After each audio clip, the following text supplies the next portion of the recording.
And speaking of work, who would like to hear more about the awesome stuff that SYRCL's been up to in the last year? All right, please help me welcome to the stage our Executive Director, Dr. Aaron-Zettler Mann.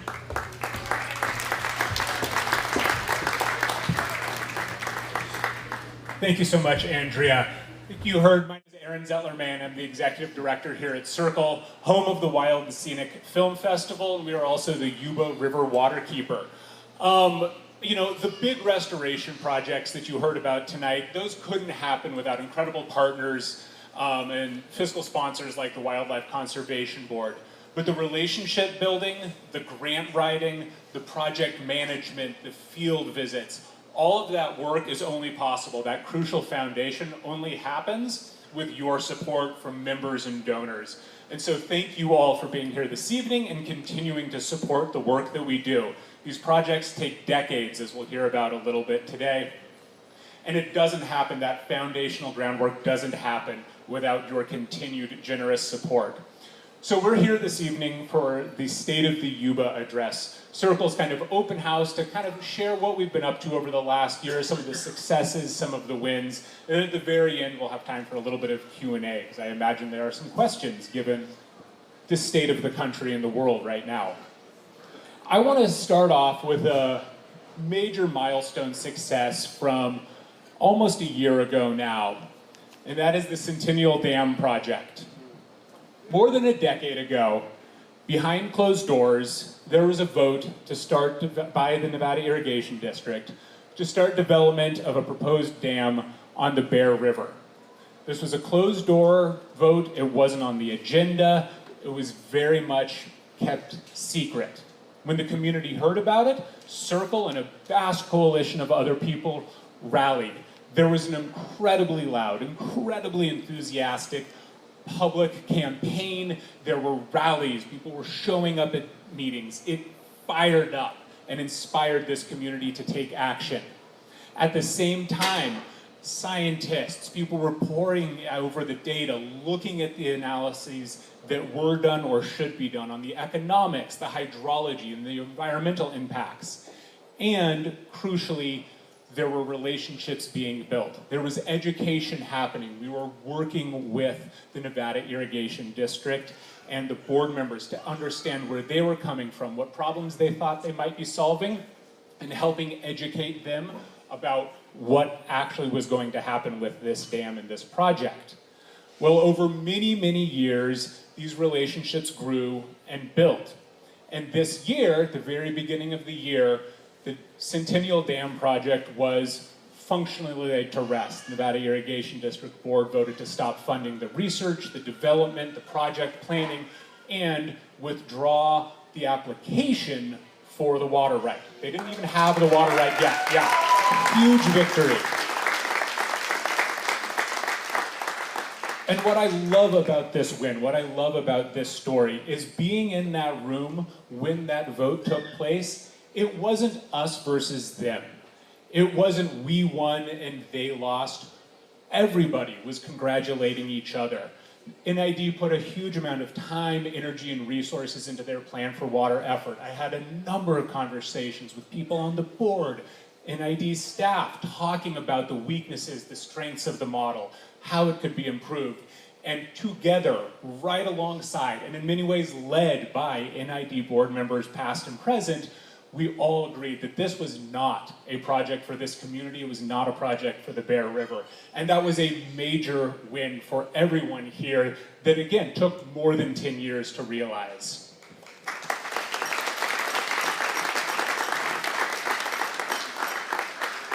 Another victory that I'm really proud of for this year that was funded largely by Wild Conservation Board was a restoration project at Rose Bar. This is a salmon spawning habitat project in the lower Yuba, downstream of Englebright Dam. And it was a multi-year project, 7 years or so in the making.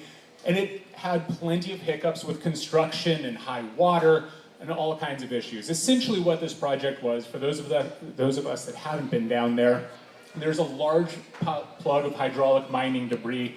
We removed much of that to build an access road. We then took those gravels, washed them, and put the sizes that were appropriate for salmon spawning. If you're curious what that looks like, you can go visit Danielle at the restoration table. We put that gravel back in the river to create 5 acres of new spawning habitat. Yeah, really exciting project.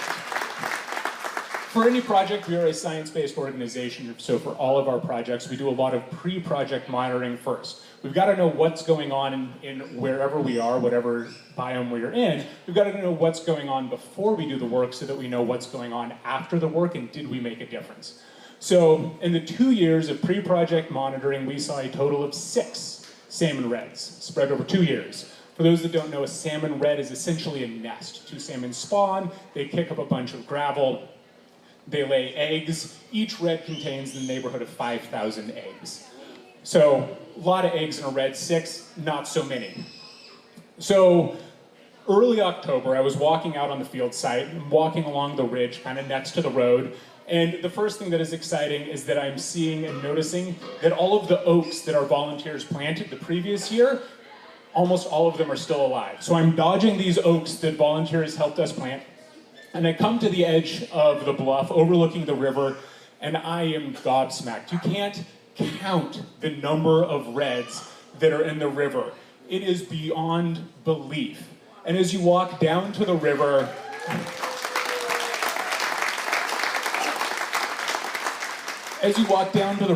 it's not just the reds and the salmon spawning that you can see and watch, but it's the bear scat, it's the carcasses. This whole ecosystem is coming back to life because there are these keystone species, salmon, are back. So we do a lot of monitoring for this project. We did a bunch of drone-based monitoring at this site, and I could never have counted them in that moment, but the count for just this year, remember, 6 over 2 years, more than 280 reds at this project site this year. And it's still there. It's going to keep going every year. This is the kind of project that really, we hope, moves the needle for some of these keystone crucial species that we care about so much. Those salmon that swam up to Rosebar to spawn, another thing that I love about this job and that makes SYRCL so special is our education. One of the cooler programs that we have, in my humble opinion, others may disagree, is our salmon expeditions. These are essentially floating classrooms where we get about 2,000, a little more than 2,000 students every year out on the lower Yuba. They learn about the gold rush, they learn about indigenous culture, and they learn about the salmon life cycle and the food web. So one of the things that these students do when they're out on the river is they learn about benthic macroinvertebrates, bugs. Bugs that live in the water more specifically, and bugs that juvenile salmon eat. We want big juvenile salmon because the bigger a salmon is when it swims out of the Yuba, the more likely it is to come back to spawn. And one of the things that Monique does with all of the students is the BMI investigation, benthic macroinvertebrate investigation, where at one of the stops, she has the students flipping over rocks.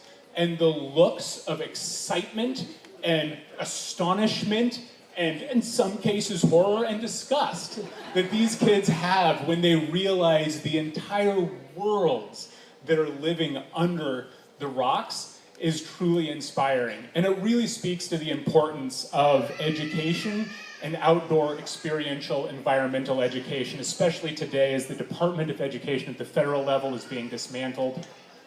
It is so important because it is beyond just, hey, this kid now kind of understands the salmon life cycle, or maybe they've got a slightly better understanding of food webs and trophic levels, or maybe they love the environment. But this kind of outdoor experience and education teaches confidence, it teaches risk management, it teaches balance and how to explore and ask questions and learn, and these are much bigger lessons than you could ever hope to get in any classroom. That was another one of those moments.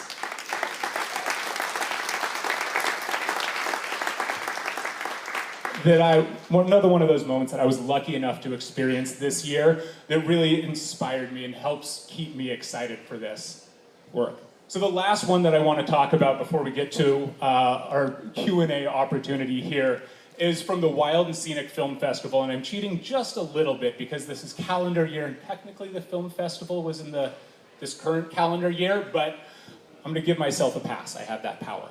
I don't know how many of you, and what I'm talking about, what I got excited about, is the screening at Nevada Theater of A Radical Thread. Were there folks here that got to be there for that?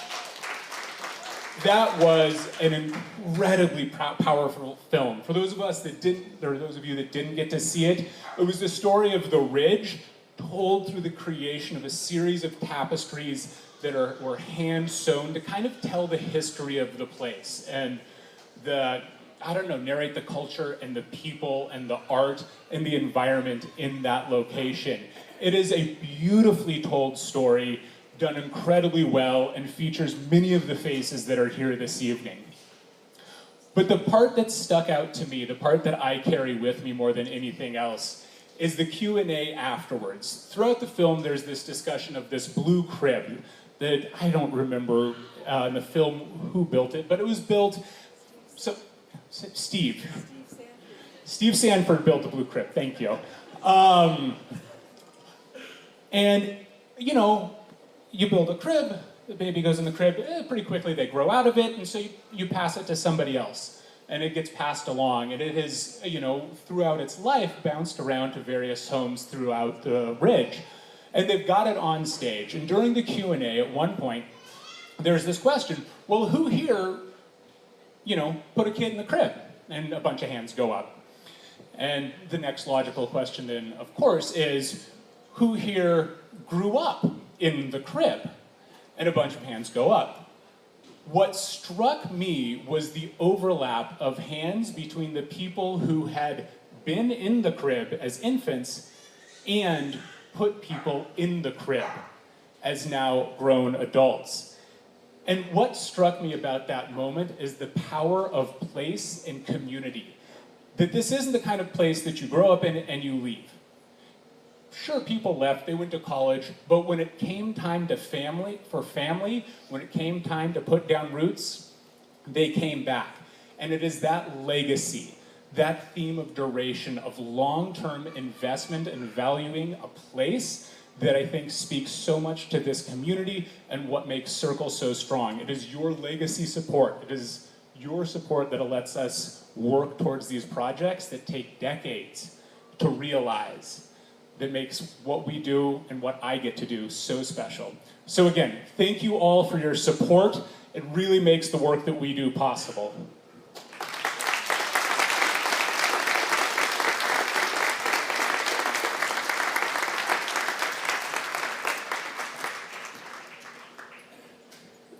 With that, I will say we're a little bit late, but I did promise a Q&A session. So if there are a handful of questions, I'd love to answer them now on stage, and we will continue to be here. So if you've got more programmatic specific questions about the film fest or restoration, education, one of the things that we do, and I would encourage you to ask those questions of the true experts over there at their poster. But if there are general questions or questions for me specifically, I'm happy to answer a few of those now.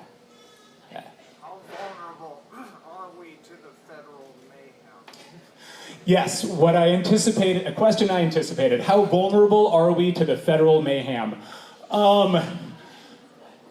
There are a number of answers to that question, and all of them have question marks at the end, partially because of that word mayhem. I can talk about today, but I don't know what the future holds. What I can say is that as an organization, we have been told by our federal partners that the funding that we have is secure. It can't be touched. This is great news. Most of that funding supports the crucial forest health work that we're doing throughout the Yuba River watershed. I feel like there were some controlled burns. I had that first walk outside, smelled a little bit of smoke, and I heard an airplane, and ooh, I got that chill. That funding is safe. What I will say, and how I feel it most acutely, because we are very much impacted in how many of the people that we work with feel it most acutely, is that we don't have that relationship, that partnership, those staff, those people that we work with, they're gone. The emails don't get answered. The phone calls don't get answered. Offices where there were 20 people, there's one. And so the work that we do that relies on and needs that expertise, that federal expertise, or those federal permits, the support isn't there to get the work done. And it's hard to talk to them on a personal level. I've got one of the colleagues that I have worked with since day one at SYRCL. He took early retirement. He's gone. I hope to see him tomorrow, unofficially. But he's gone. Another person with no fisheries that, again, I've been working with since day one. She is the only person in her office. She's doing permit reviews that are 3 or 4 GS levels below what she should be doing because her entire office is hard. Those phone conversations are happening on personal cell phones now, not work phones. And so SYRCL is strong, especially with all of your support. We are in a good place. We have wonderful partners at the state. Again, we are lucky to live in the state that we do. And it's hard and it hurts. Any other questions? I know that was very uplifting.